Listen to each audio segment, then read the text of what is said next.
Alors bonjour mesdames, messieurs et bienvenue à ces consultations particulières et ces auditions publiques sur le document intitulé « Document de consultation sur la réglementation du prix du livre de vente au public des livres neufs imprimés et numériques ».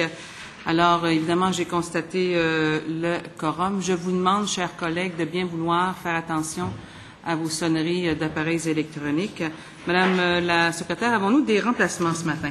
Oui, Madame la Présidente. Madame Charbonneau-Mélile sera remplacée par Madame Ménard-Laporte et Monsieur Sclavounos-Laurier-Dorion par Monsieur Kelly-Jacques-Cartier. Très bien. Alors, nous avons à l'ordre du jour aujourd'hui, cet avant-midi, la Fédération québécoise des coopératives en milieu scolaire, ses représentants sont prêts, le Réseau Biblio du Québec, le Conseil consultatif de la lecture et du livre et l'Association des auteurs et auteurs de l'Outaouais. Et cet après-midi, nous poursuivrons avec la Québec Writers Federation, la chaire de gestion des arts Carmel et Rémi Marcoux, HEC Montréal, les librairies indépendantes du Québec, la librairie Renaud-Bré et finalement, nous terminerons avec le groupe Modus. Alors, je salue donc nos premiers invités. Il s'agit de M. André Gagnon, Jean-Emmanuel Bouchard et M. Francis Vien. Bienvenue dans votre Assemblée nationale. Vous disposez de 10 minutes pour nous faire part de l'essentiel de vos réflexions, de votre mémoire, et par la suite s'en suivront des échanges entre vous et les parlementaires. À vous la parole. Alors, merci beaucoup de nous recevoir, premièrement.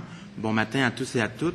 Je suis Jean-Emmanuel Bouchard, étudiant au baccalauréat à l'UQAM et président de la Fédération québécoise des coopératives en milieu scolaire, accompagné de M. Francis Vien, président du Conseil de la Fédération et directeur général de la coopérative du Collège Garneau, ainsi que de M. André Gagnon, directeur général de la Fédération. Alors, pour vous donner une idée de ma présentation, je vais vous faire un bref exposé de la Fédération, un petit état de la situation du livre, et ensuite je vais vous soumettre nos propositions. Alors, le réseau Coopsco est composé de 60 coopératives en milieu scolaire qui sont présentes dans 90 établissements scolaires et qui totalisent plus de 100 points de vente dans les écoles secondaires, les collèges et les universités francophones. Alors, ça fait de nous le plus vaste réseau de librairies au Québec et c'est plus de 300 000 étudiants francophones qui sont membres des coopératives du réseau Coopsco. Fidèles à nos valeurs coopératives, nous remettons à chaque année 6,5 millions de dollars en ristourne à l'achat, plus de 900 000 dollars dans les bourses, commandites, subventions aux activités étudiantes et en fonds de développement du milieu. Nous employons plus de 800 professionnels, plus de 1000 étudiants et nous versons à ces derniers plus de 2 millions de dollars en salaire par année. Alors, les librairies coopératives en milieu scolaire sont un maillon peu connu, mais très important de l'industrie du livre au Québec. En effet, le pourcentage des ventes des livres qui est fait par les librairies coopératives en milieu scolaire est en plus de 20 %, donc pour une part d'environ 90 millions de dollars, ce qui est non négligeable. Alors, pour faire un bref état de la situation, le livre est en mutation présentement au Québec. Alors, durant les dernières années, l'environnement commercial du livre a beaucoup changé et de nouveaux acteurs, de nouvelles pratiques et de nouveaux défis sont venus complexifier les façons de faire. On peut, par exemple, parler de la numérisation. Le livre se dématérialise, les supports sont plus nombreux. On peut maintenant lire un livre sur une tablette numérique, une liseuse, un téléphone, un ordinateur. Deuxièmement, alors que la librairie était autrefois astreinte à son environnement physique et son environnement, la ville autour d'elle, maintenant on peut vendre des livres dans d'autres villes, dans d'autres provinces, parfois même dans d'autres pays. Les ventes en ligne ont complètement modifié les façons de faire et les pratiques commerciales. Et probablement que l'un des changements les plus importants aussi est la venue des grandes surfaces qui a modifié le portrait de l'industrie. Alors, contrairement aux librairies indépendantes et en milieu scolaire, les grandes surfaces tiennent en rayon un catalogue beaucoup plus restreint de titres, environ entre 200, 300, 400 titres. Celle-ci crée donc une nouvelle concurrence qui est directe aux librairies, tout en poursuivant des objectifs qui sont dissemblables. Si la librairie indépendante ou en milieu scolaire veut offrir l'éventail le plus large possible de choix aux lecteurs, les grandes surfaces se contentent de tenir les titres les plus populaires. De par leur volume d'affaires plus important, elles ont la possibilité de négocier des escomptes plus alléchants que les petites librairies. En captant les ventes des meilleurs titres, elles privent les librairies de ventes cruciales. pour une librairie indépendante ou un milieu scolaire, ces titres qui sont très populaires sont le socle, sont la fondation sur laquelle elle peut bâtir sa sécurité financière pour pouvoir offrir une panoplie plus large et plus diversifiée de titres. On parle de au moins 6 000 titres pour une librairie agréée, ce qui peut monter à 20 000, voire 50 000 titres pour certaines librairies. Pour l'instant, les librairies en milieu scolaire ont été épargnées par la vague qui a touché certains secteurs, parce qu'on le voit, certaines librairies indépendantes commencent à mourir à petit feu. C'est un scénario qui était théorique avant, qu'on voyait dans d'autres pays, mais qui commence à arriver au Québec aussi. On le voit d'ailleurs à Québec par la fermeture de librairies renommées et reconnues. Alors, cette vague-là n'a pas encore touché les librairies scolaires, mais on sent leur âge venir. Alors, c'est à titre préventif qu'on est ici devant vous aujourd'hui.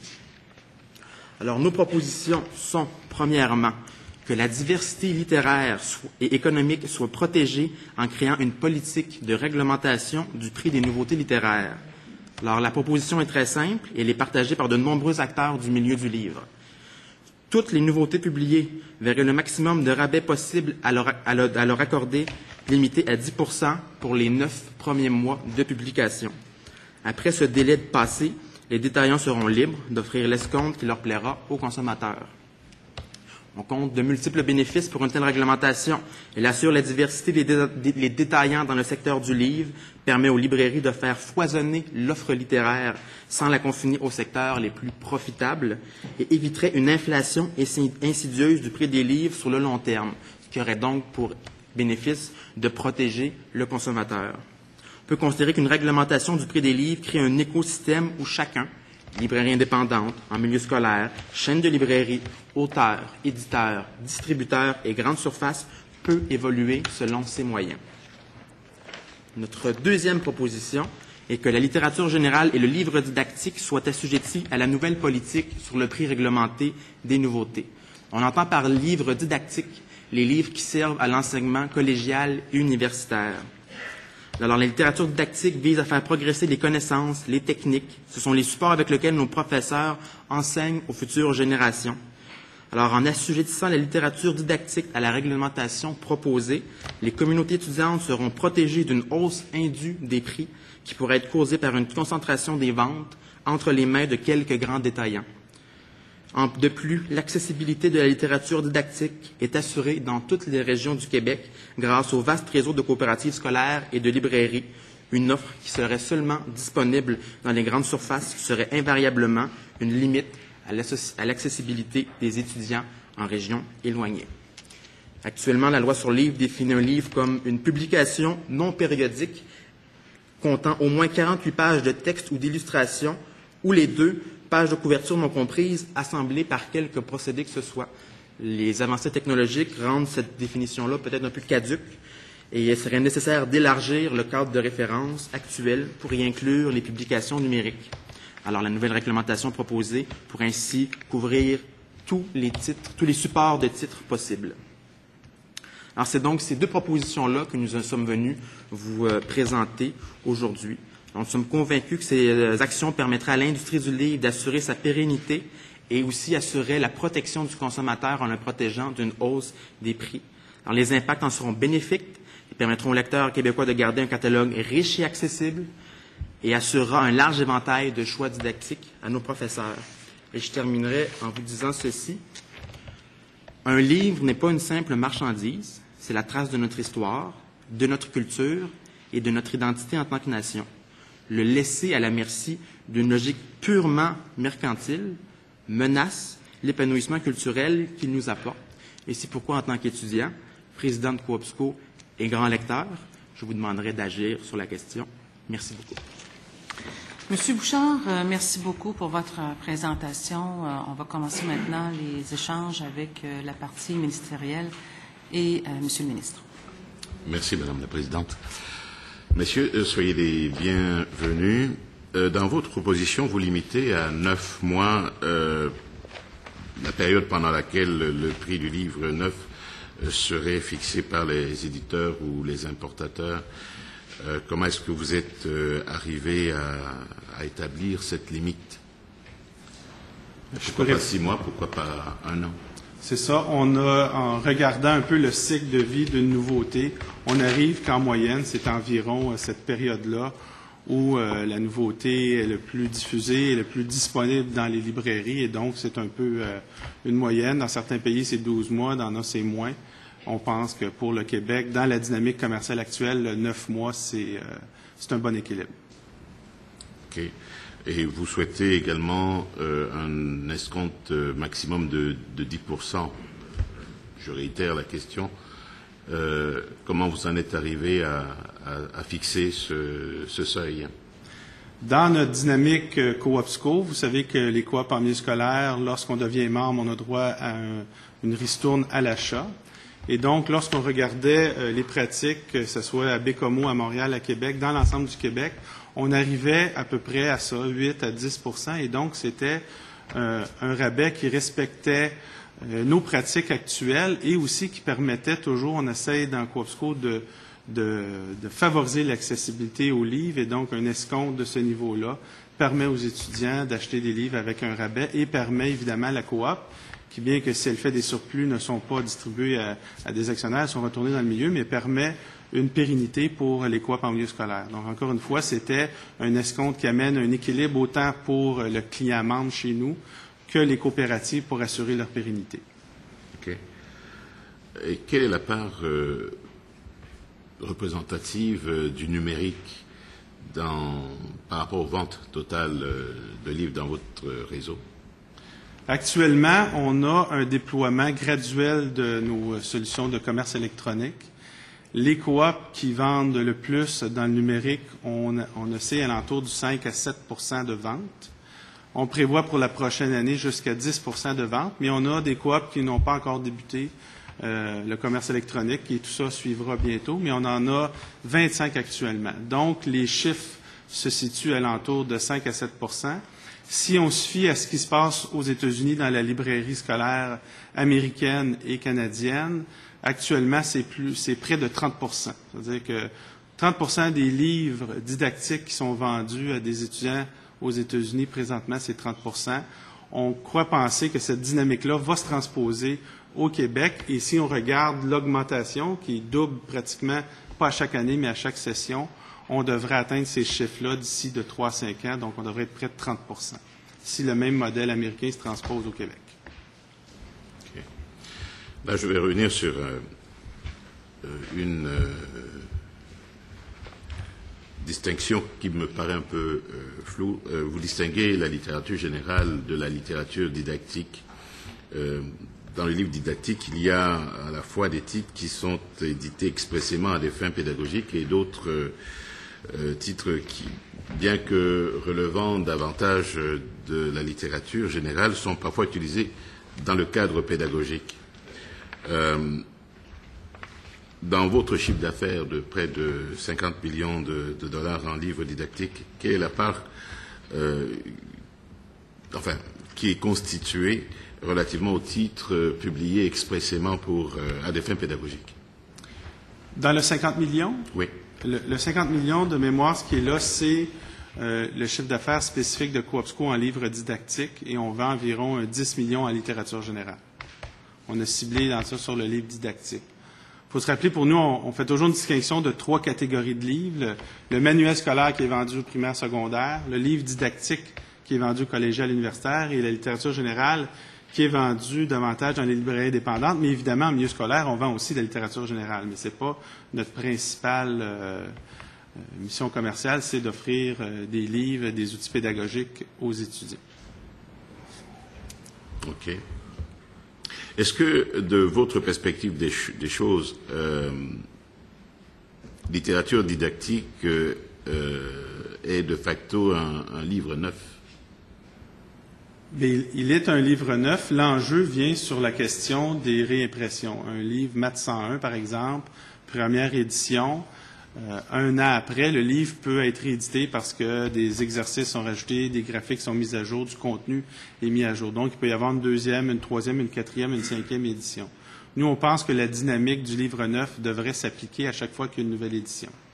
Et donc, dès qu'on change le contenu du livre, on souhaite que la loi s'applique aussi pour les rééditions, parce que dans bien des cas, ça change vraiment le contenu du livre. Des fois, ça en change un peu, mais des fois, ça change vraiment, seulement que le titre, puis il est très modifié. Donc, on souhaite que la loi s'applique autant pour les premières éditions, nouvelles parutions, mais aussi pour les rééditions. Merci. Ça fait le tour pour vous, Monsieur le ministre, Monsieur le député de Bonaventure. Merci, Madame la Présidente. Bonjour, messieurs. Bon matin. Dans votre mémoire, pour poursuivre dans la veine de mon collègue, le ministre de la Culture, page 6, vous nous dites, deuxième changement qui est venu transformer l'industrie du livre, celui de la numéralisation. J'ai pas mes lunettes, m'excuse. Numérisation. Le livre se dématérialise et adopte des sports qui lui étaient inconnus il y a seulement quelques années. Est-ce que vous, puis là, c'est le sociologue qui parle, est-ce que vous considérez que ça peut avoir un impact positif ou négatif sur la littératie? La venue de ce nouveau mode de lecture-là, quel va être l'impact à moyen et long terme sur la capacité de lecture, l'intérêt de lecture, la capacité à maîtriser? Nous, on considère que c'est positif parce que, on le voit de plus en plus, sur nos sites Web, on offre évidemment l'achat de livres papier, mais on offre également la version numérique. Ce qui nous surprend, c'est qu'on pensait qu'il y aurait un effet de cannibalisation du livre papier vers le livre numérique. Et on se rend compte que jusqu'à 30% des gens qui achètent le livre papier vont aussi l'acheter en livre numérique. Pourquoi? Parce que ça amène l'effet de la mobilité. Et donc, quelqu'un peut dire à la maison ou à l'école, je vais lire avec mon livre papier. Lorsque je vais être dans l'autobus, je vais être en transport en commun, évidemment pas dans l'auto. Quelqu'un me dit, ben oui, dans l'auto, je lis, j'espère que tu ne conduis pas, mais non. Mais donc, les gens peuvent lire un peu partout. Et on pense que cette accessibilité-là, nouvelle, plutôt que toujours traîner une dizaine de livres, favorise, la littératie favorise la lecture. Et donc, on est tout à fait favorable avec ce changement-là. Mais il faut prévoir un cadre réglementaire, un environnement qui va aussi le favoriser et faire en sorte qu'on puisse, au Québec, être capable que nos livres numériques soient diffusés partout et non pas qu'on soit envahi de livres numériques qui viennent des États-Unis, par exemple. Donc, il faut aussi avoir les moyens de s'assurer que notre production éditoriale soit bien, prenne le virage numérique, puis qu'on ait le moyen aussi de le diffuser partout dans le monde. Donc, on voit apparaître une complémentarité entre le livre papier et le numérique. C'est ça. Chose qu'on ne s'attendait pas. On pensait qu'il y aurait vraiment un basculement, mais là, on voit que les gens se disent, ben non, j'aimerais ça pouvoir, je trouve ça le fun, mon livre. On voit la même dynamique dans la note de cours, les recueils de textes, beaucoup plus présentement dans les universités où l'étudiant veut la copie papier, mais il veut aussi le numérique. Et ça, c'est tout à fait, on n'avait pas prévu ça. Et c'est une bonne chose, pas du fait que les gens achètent plus, mais qu'ils sont en mesure d'avoir accès à leur contenu et ça favorise le développement des habitudes de lecture, donc tant mieux. Est-ce que vous êtes en train de nous dire qu'on s'en va vers le livre audio aussi pour l'auto? Oui, c'est possible, tout à fait. Il y a des livres maintenant qui ont du vidéo d'intégrer et donc il y a de l'audio aussi. Les gens, des fois, ils aiment écouter un livre, c'est particulier à dire, mais c'est le cas. Il y en a qui a des livres maintenant qu'on peut écouter. Il pourrait bien éventuellement y avoir un livre sur technique infirmière, un livre de médecine où il y a le texte et ensuite il y a une vidéo qui nous montre une démarche ou une procédure. L'étudiant peut regarder le vidéo. Donc on pourrait très bien aller vers ça. Donc ça multiplie les plateformes, ça multiplie aussi les médias qui peuvent être utilisés pour le livre seulement. OK. Merci beaucoup. Je peux me permettre Oui, monsieur, bien, un complément d'information, bien sûr. Il y a tout l'ordre aussi de l'ordre pédagogique. Au niveau des institutions comme telles, les professeurs, chaque département se pose beaucoup de questions. Concernant le coût aussi, on ne peut pas obliger les élèves d'avoir des ordinateurs en classe. Le fait d'enseigner dans une classe avec 20 ordinateurs ouverts et 10 qui n'ont pas d'ordinateur, ça amène des complications d'ordre pédagogique. Fait qu'il y a tout ce mouvement-là au niveau des études là, qui sont regardées présentement. Le transfert ne se fait pas automatique. Vraiment, le papier est encore un outil nécessaire. Et le numérique d'obliger 30 élèves d'avoir un portable avec eux dans une classe n'est pas encore pris le chemin complètement, là, comme tel.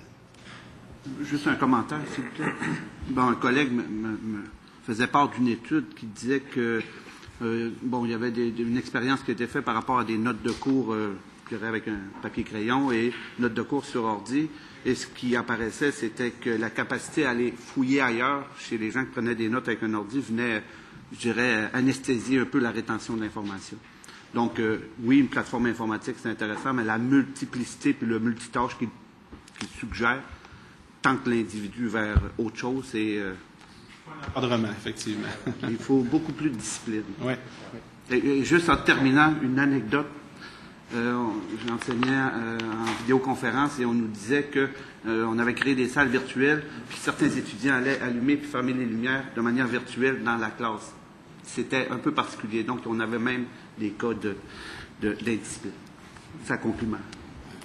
Merci, Monsieur le député de Bonaventure, pour ces remarques judicieuses. Monsieur le député de Saint-Hyacinthe, c'est à votre tour. Merci, Madame la Présidente. Je veux saluer Monsieur le ministre, mes collègues d'opposition, mon collègue ici, M. Bouchard, M. Gagnon, M. Vien.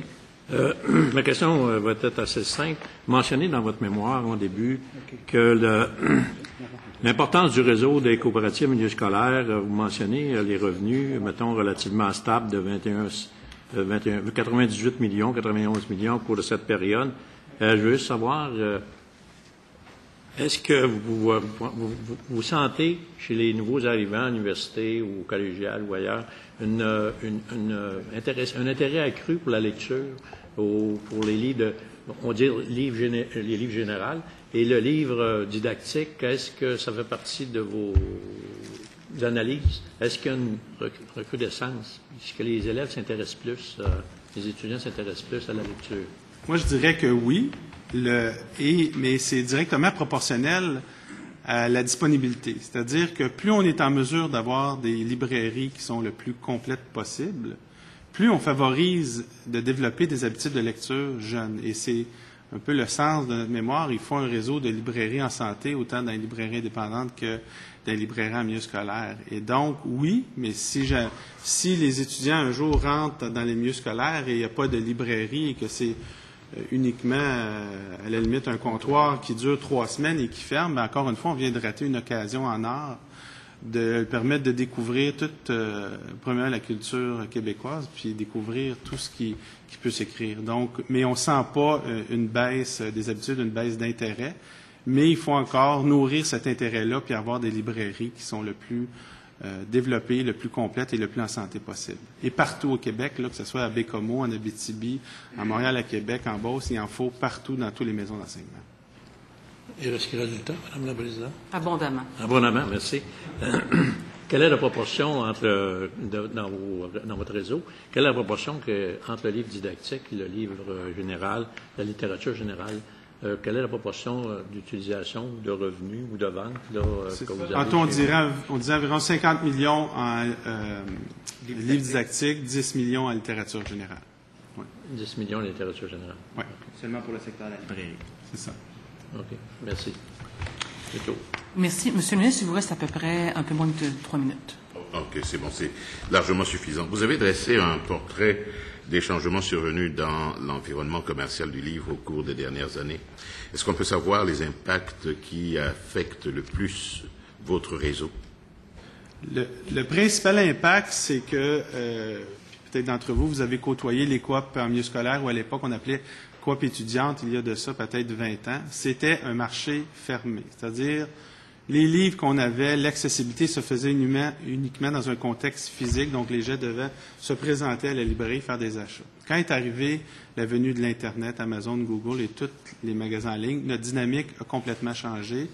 Maintenant, un étudiant qui attend 20 minutes en ligne, bien rapidement va prendre son iPhone, puis il va se dire, bien, ça fait déjà 20 minutes, je suis tanné, je vais le trouver, je vais me le commander, je vais l'avoir demain. Et donc, et on le voit dans l'étude Optique Culture qui est faite par l'Institut de la statistique, les ventes ont baissé de 98 à 91 millions, et je vous dirais que principalement, c'est l'effet de la concurrence, mais qui vient beaucoup concurrence américaine. Donc, de plus en plus, les étudiants se tournent vers des sites américains qui, eux, vont dans les milieux scolaires à les fins de session et ouvrent un kiosque et disent qui veut vendre son livre, je vais vous l'acheter. J'ai un genre de black book comme pour un auto, là, puis un livre de chimie qui se vendait 80 $, mais je vais vous le racheter à 20 $, je vous donne 20 $. Constituent des entrepôts qui sont parfois tout près des frontières aux États-Unis, montent un site web et vendent ces livres-là aux étudiants à rabais. Bon, tant mieux parce que, encore une fois, le livre est moins cher, mais des fois, ce n'est pas la bonne édition, les stocks ne sont pas en quantité suffisante, et donc, on vit aujourd'hui dans un environnement qui est beaucoup plus concurrentiel. C'est possible de faire un exemple. La session dernière, j'avais un cours à l'université. Le professeur donne la liste des ouvrages à acheter. Et après 5 minutes, il y a une étudiante qui lève la main au fond de la classe. Elle dit, il est en vente en numérique, par exemple, chez l'éditeur ou sur Amazon. Puis là, tout de suite, je vais sur mon iPad. Puis je dis, il est aussi en vente à la coop, question de prêcher pour ma paroisse, il est aussi en vente numériquement à la coopérative. Donc, le réflexe se fait immédiatement. Donc, la classe n'était même pas terminée que les gens commençaient déjà à chercher où aller l'acheter, s'il était disponible numérique ou non. Donc, c'est un réflexe qui se crée de plus en plus. Et on a la chance d'avoir cette transformation-là vers le numérique, vers le web, compte tenu du groupe d'âge qui sont membres de nos coops. Bien, on est les premiers touchés par ces changements-là. Vous êtes très discipliné. Merci beaucoup. On va maintenant aller du côté de l'opposition officielle avec Mme la députée de la Porte. Merci beaucoup, Madame la Présidente. Bonjour, chers collègues. Monsieur Vien, Monsieur Bouchard, Monsieur Gagnon. Alors, tantôt, Monsieur Bouchard, je pense, oui, Monsieur Bouchard, vous avez fait allusion à la fermeture d'une institution à Québec.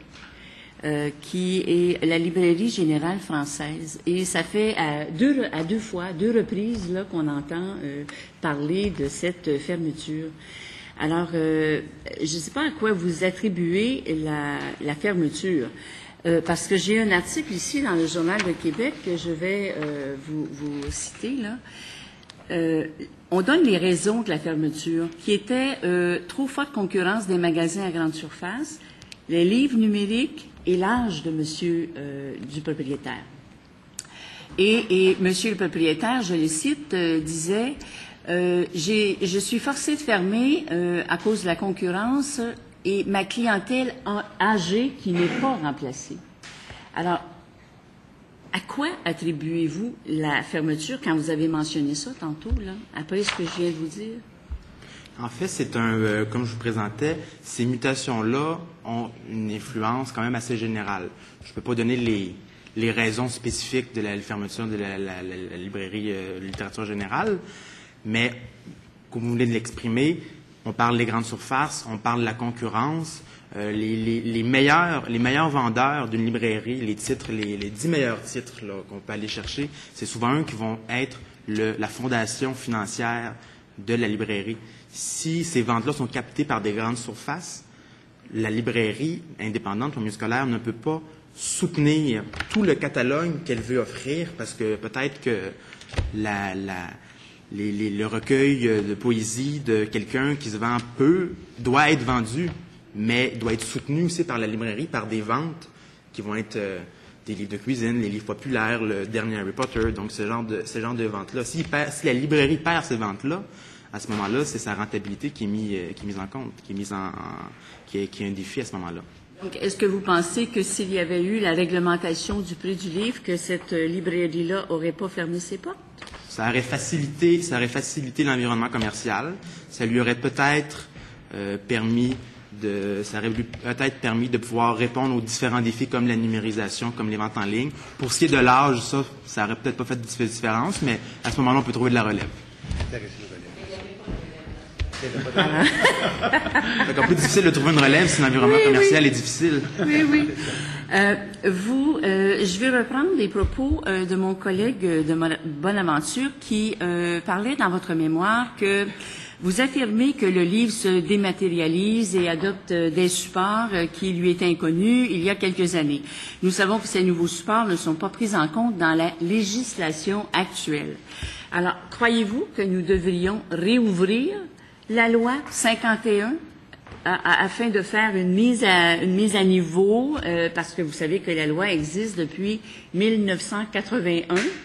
Alors, parce que et aussi le volet numérique n'est pas inclus, il y a aussi la réglementation du prix, bien sûr. Bon, alors est-ce que vous pensez que nous devrions réouvrir la loi? Nous, on croit que, compte tenu de l'urgence d'agir, que si on réouvre la loi, on va tomber dans plein de débats dans toutes sortes d'éléments. Peut-être que oui, la loi pourrait être modernisée, mais on souhaite vraiment une réglementation spécifique sur le prix réglementé et la numérisation, qu'on traite de ces questions-là qui sont urgentes. Et ensuite de ça, on aura à considérer s'il est dans l'intérêt de tout le monde de réouvrir la loi 51. Mais de lancer un chantier actuellement sur la loi 51, compte tenu de beaucoup d'enjeux qu'il y a dans cette loi-là, on a l'impression qu'on n'adressera pas ces questions-là rapidement, puis à chaque jour, à chaque mois, à chaque année, il y a des librairies qui vont fermer, la dynamique commerciale qui est néfaste actuellement va s'installer. Donc, par souci d'urgence et parce que, on le voit dans certains pays, ces lois-là tenaient sur 2 pages, on est en mesure d'agir rapidement, circonscrire les débats et aider rapidement une industrie qui est de plus en plus en difficulté. Vous venez de mentionner à chaque jour, à chaque mois, il y aura des fermetures de librairies. Est-ce que vous connaissez le nombre de librairies qui a été fermées depuis les 10 dernières années? Non, pas spécifiquement. Je suis convaincu que l'Association des libraires du Québec pourra pas répondre à leur place parce que c'est davantage leur espace. Mais non, spécifiquement, on ne le connaît pas. OK. Vous mentionnez que la numérisation est le 2e changement qui est venu transformer l'industrie du livre et qui est tout de même encore marginal, mais bien présent. Est-ce que vous croyez que ça viendra affecter également la fréquentation des librairies et par le fait même un enjeu très important pour les libraires? Oui, c'est ça. Nous, comme je vous dis, on s'inspire beaucoup de ce qui se passe dans la librairie scolaire américaine, si on le ramène dans notre dynamique. Et on n'a pas le choix, il faut suivre le consommateur dans l'évolution de ses besoins. Donc, ça va influencer la fréquentation, mais aussi, des fois, on peut utiliser, entre guillemets, le fait de permettre à quelqu'un de télécharger un livre numérique tout en lui disant, mais si jamais tu veux bouquiner davantage, tu peux te présenter au point de vente. Donc, il faut, à tout point de vue, autant dans le web, dans le numérique, point de vente physique, il faut offrir, suivre le consommateur dans l'évolution de ses besoins. Mais effectivement, ça peut avoir un impact sur l'achalandage, peut-être une baisse dans certains cas. Nous, on le voit par exemple dans les cours à distance où des fois les gens avaient, après avoir terminé leur journée de travail, devaient se déplacer au point de vente. Aujourd'hui, ils sont en mesure de commander leur livre et le recevoir à la maison, au bureau. Et donc, c'est avantageux. Ils ne fréquentent pas le point de vente, mais on doit avoir un point de vente qui est vivant, qui est dynamique et qui offre l'ensemble, qui offre une production éditoriale le plus complète possible. Okay. Peut-être une dernière question. Vous mentionnez que l'utilisation du web vient multiplier les possibilités commerciales. Vous en avez parlé tantôt. Vous mentionnez que cette réalité offre de larges possibilités pour les librairies et en même temps représente un défi financier de taille pour les libraires. Est-ce que je comprends par vos propos qu'à long terme, la réglementation du prix est pas la solution? Là? Elle est la solution, mais elle doit être combinée à d'autres actions. Je peux citer un exemple chez nous. Chaque coop qui est juridiquement indépendante mais regroupée avait le choix de se développer une infrastructure technologique web et numérisation pour desservir. On a décidé de mutualiser et donc de se payer ensemble une infrastructure, tout comme d'autres réseaux ont fait. Et donc, ça touche à 2 niveaux. Il faut un encadrement légal qui nous permet de fonctionner, puis il faut avoir posé des gestes et développer des projets qui sont structurants pour l'ensemble de l'industrie. Et on le voit avec l'appui de la SODEC, plusieurs initiatives, qu'on parle de l'entrepôt de marques et autres, c'est toutes des initiatives qui nous permettent au Québec d'avoir des projets structurants pour s'assurer qu'on soit capable de passer à un autre siècle et de suivre nos consommateurs dans l'évolution de leurs besoins. Mais il faut tout ça. C'est pas juste la loi qui va régler, c'est aussi d'autres projets, d'autres appuis aussi, des fois venant du gouvernement, qui sont déjà en cours. Puis j'en remercie la SODEC ainsi que le ministère de la Culture. Nous, on a bénéficié de certaines aides, tout ce qui touche la numérisation, les entrepôts, et c'est vraiment quelque chose qui nous permet de mieux desservir les milieux scolaires. Donc, merci. Le défi est encore plus grand si les librairies ne sont pas en mesure de survivre financièrement. Le défi de l'investissement, des investissements massifs qui sont nécessaires pour créer des infrastructures web, va être encore plus difficile, va être une démarche qui va être encore plus difficile à entreprendre pour les librairies. Merci beaucoup, messieurs. Merci, Madame la Présidente. Merci à vous. Alors, Madame la députée de Montarville pour 3 minutes 15. Merci beaucoup, Madame la Présidente. Bonjour tout le monde. Bon mardi. Merci, messieurs, de vous être déplacés. Merci pour ce mémoire. Vous m'avez fait revivre des souvenirs en parlant de manuels didactiques. On en a acheté quelques-uns à l'université et au cégep. J'aimerais que vous m'éclairiez, parce qu'on fait une différence ici, puis j'aimerais que vous me disiez s'il y en a une ou non dans la loi actuelle sur les manuels scolaires. Ces manuels scolaires, et corrigez-moi si je me trompe, s'il vous plaît, qui ne sont jamais vendus à rabais. Il y a un prix déterminé pour les manuels scolaires, Corrigez-moi si je me trompe.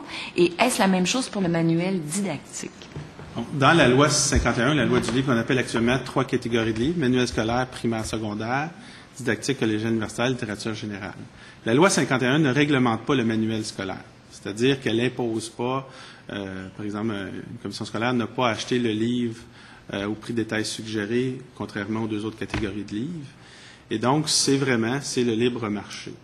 Le livre didactique qui est vendu dans les cégeps, universités, la littérature générale, impose des escomptes que l'éditeur doit consentir à la librairie pour s'assurer qu'on puisse avoir une marge bénéficiaire suffisante pour être capable d'avoir une librairie la plus complète possible, et aussi donne un marché à ces librairies-là, les librairies qui sont agréées, pour vendre aux bibliothèques, aux commissions scolaires, aux institutions publiques, au prix de détail suggéré. Donc, encore une fois, ça nous permet, lorsqu'on fait des ventes à des organismes publics, de faire une marge et qu'il n'y ait pas une dynamique de guerre de prix qui s'installe.